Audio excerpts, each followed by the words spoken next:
Hey guys, this is Sunsfan with an introduction to Mifune, one of our latest custom heroes we have added to our custom game Path of Guardians. Keep in mind that any custom heroes we come out with are only playable on the 4v4 Chaos map. Mifune is an agility hero who can carry in a non-traditional sense by getting a bit tanky and controlling enemies with his multitude of swords. Shout out to Hoff, who took it upon himself to create the lore, custom 3D model, animations, 2D art, and sound effects for this hero. It's also voiced by professional voice actor Christopher Guerrero.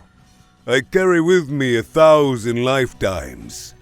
Mifune was born on a ship at sea. He is of Troll ancestry, but grew up outside of Troll society. He ended up learning to fight alongside his crewmates as they defended against pirates. Eventually, they acquired an ancient possessed sword from the sunken Isle of Masks. This discovery allowed him to learn more about magical fighting techniques, which then led to his fascination with the Isle of Masks history. Upon learning more, he hears rumors of the sole survivor of this isle, otherwise known as Yurnero. It has now become his mission to leave the sea life in order to seek him out, with the hope in helping restore the Ivory Isles to their former glory. Ephemeral Slash is a point target ability that will move Mifune to a location up to 1050 range away. Any unit he passes along the way will take 160 magical damage. Any units caught within the end 300 area of effect radius will take an additional 150 magical damage and be blinded for 2.5 seconds. Echo Strike is both a passive and an instant active ability. When activated, it will provide Mifune with 30% evasion for 7 seconds. Passively, when evading an attack, Mifune will counterattack immediately. Evading can come from either the skill usage itself, from any items you may pick up, or from the blind in his first skill. Keep in mind that the counterattack has no range limit and will proc any items Mifune has in his arsenal. Also note that this does in fact work on towers. Zanmato is a passive ability that will provide Mifune's next attack with 120 bonus magical damage. In addition, units affected by this attack will be slowed by 100% for 0.6 seconds. And as you might imagine, this passive does come with an internal cooldown of 3 seconds at its highest level. Shattered Souls is Mifune's ultimate and it's a point target skill. When used, Mifune will spawn 4 different swords on the ground, all of which will affect enemies in a negative way and last for 14 seconds. As you can see, the swords come in red, green, blue, and black, and only take 2 hits for enemy heroes to destroy. Now, the very important thing to keep in mind here is that when any of the swords are destroyed, the remaining ones will get stronger. Also keep in mind that upon placement, the area of effect of these swords is only 400, but will gain 100 AoE per second until they reach their maximum radius of 950. So with that said, let's talk about what each respective sword does. First, we have the Soul of Despair, which is red. If all the swords are up, it will lower enemy armor in the area by 5. With each sword destroyed, it will increase in power exponentially. If it's the last sword remaining, it'll reduce armor by a whopping 40. Second, we have the Soul of Suffering, which is green. It deals physical damage per second in the area to all enemies. With all 4 swords alive, it'll deal 120 physical damage a second, and will increase exponentially with each sword destroyed. As a result, if it's the last remaining sword, it'll deal 960 physical damage a second. Third is the Soul of Regret, which is blue. It slows enemies in the affected area by 10% if all the swords are up. Much like the other swords, of course, it'll increase in power with each one destroyed. If it's the last remaining one, it'll slow for 80%. And finally, we have the Soul of Doom, which is black. It will mini-stun a random enemy hero every second if all the swords are up. The mini-stun itself lasts for 0.25 seconds. If it's the last one up, instead of every second, it'll stun a random hero every 0.25 seconds. Before we move on to tips and tricks, let's talk about the Ags and talents that are provided. Aghanim Scepter will provide a new sub-ability named Sacrifice. This is a single target spell that can only be used with your ultimate. Essentially, it'll destroy a sword of your choice, which will not only increase the power of the remaining swords, but will in addition distribute 3 HP evenly amongst the remaining ones. As an example, if there's 3 swords remaining, it'll give 1 HP to all of them. If there's 2, then one of them will get 2 HP and the other 1. And then of course, if there's only 1 sword remaining, it'll buff that one by 3 hits. For talents, at level 10 you have a choice between -4 second Echo Strike cooldown, which takes that from 20 to 16. or plus 50 ephemeral slash damage, which increases that from 160 to 210.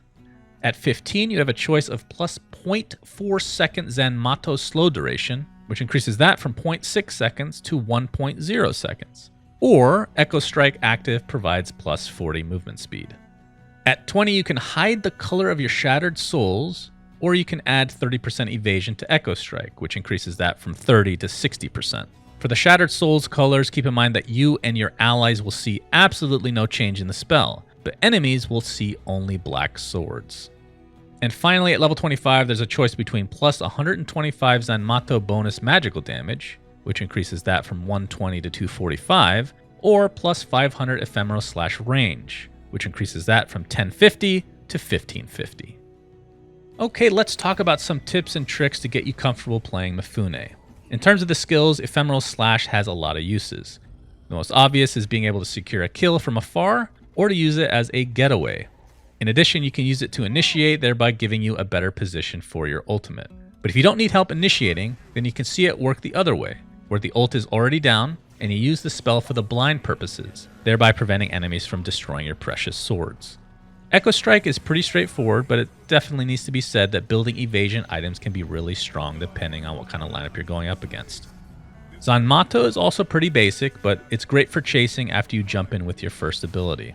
It's also good in the early game for both harassment and securing last hits. And then for his ultimate, be sure to place it properly, knowing that the AoE starts out relatively small. Creeps and towers can technically kill the swords as well, although it will take more hits, and getting them destroyed can be a good thing, so keep that in mind. And of course, if you get Aghanim Scepter, you have a choice as to which swords to buff. I think generally speaking, the blue and black are probably the most important to keep alive, since they can be used to control the enemy, which means destroying the red one, or in some cases the green one, could be more beneficial. But of course, every scenario is different, and it's possible you have enough control in your lineup, which makes the armor and the damage over time even more important. For items, I love a variation of tankiness and right click. I think Phase Boots is great, in addition to an early Ags.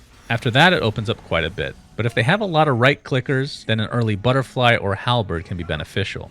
Remember that just getting passive evasion will essentially buff your second spell inherently, and disarming opponents can be really beneficial for your ult. Abyssal Blade is also great to control enemies in your ult and provide you extra tankiness. And even though it's a boring item, BKB is pretty damn core on this hero. But all in all, remember that your counterattack will proc items. So after you've gotten an evasion item, things like MKB, Scotty, or even Satanic can be insane. With each evaded strike, you will lifesteal, and even the active on Satanic will fully work. In addition, and probably for the later stages of the game, Trident is excellent for providing massive status resistance. Keep in mind that Refresher is not a great pickup, as using your ult a second time will just replace the original. For skill builds, I've gone a couple different ways. My most common build is to max the first ability Ephemeral Slash, with a secondary priority on the passive Zanmato. You'll want to get one level of Echo Strike as a value spell. Overall, this build will allow you to deal a lot of burst damage early with your Slash. So if you're looking for early aggression, this is your build. In terms of your ult, you just take it whenever you're able. The secondary build is more for farming and harassment in lane. Essentially just flip the priorities for Zanmato and the Slash. You can still jump into blind if necessary and right click, but the lower cooldown on Zanmato means you'll be able to last hit a little bit more reliably. Now if you're playing against this hero, what are your counterplays? Well, first, an MKB is terrific for bypassing that evasion. In fact, even a Divine Rapier later will essentially counter Echo Strike entirely. In addition, it'll prevent you from missing from his first spell's blind as well. But before BKB comes online, Bloodthorn can be incredible, as it will not only provide the True Strike, but a much needed silence as well. This is a hero that does not like to buy Manta, so taking advantage of that can be very important. Then when it comes to his ultimate, it's all about trade-offs. You first need to recognize whether the ult is even a threat. Sometimes if left unattended with all 4 swords up, it doesn't really pose much of a threat at all. Other times the positioning can just be lackluster, allowing you to just run off to the side and wait out the duration. If it does pose a threat based on positioning or from his Aghanims, you need to work with your team to take out all the swords, starting with the higher priority ones, which typically from a controlling aspect would be the blue and black. But at the end of the day, BKB pretty much counters this ultimate. The physical damage and armor reduction will still go through, but again, the controlling factors tend to be the strongest aspects of this ability. Thanks for watching this Spotlight video for our newest addition to Path of Guardians.